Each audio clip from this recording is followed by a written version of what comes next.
Train your brain. Let's talk about discovering your limiting beliefs.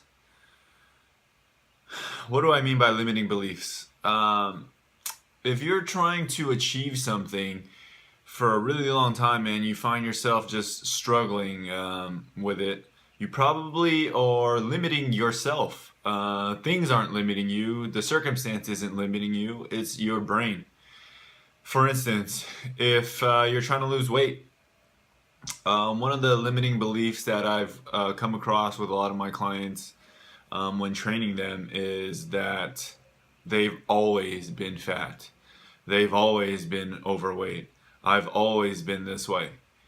That's essentially their limiting belief, that they believe that they'll always be heavy, always be overweight.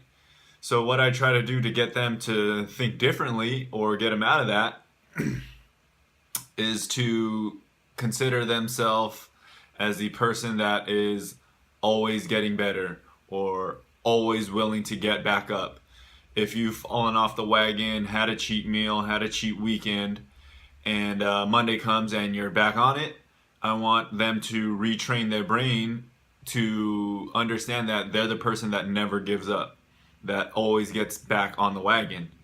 So when they do mess up, instead of thinking, oh yeah, that's just what fat people do, I'm fat, I've always done that, they start thinking that as soon as I mess up, I'm getting back on the wagon. The more and more times that they do that, those long periods of falling off the wagon and being off the wagon will shorten.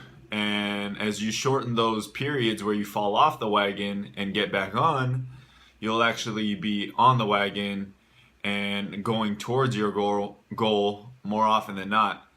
So try to discover your limiting belief. If it's losing weight, you might have that common one where you think you've always been overweight and always will be. Try to switch that around and think that you're the person that is always going to try, always going to keep going. No matter how many times you mess up, that you're going to get back up and keep going until you reach your goal. That's it for me today. Train your brain.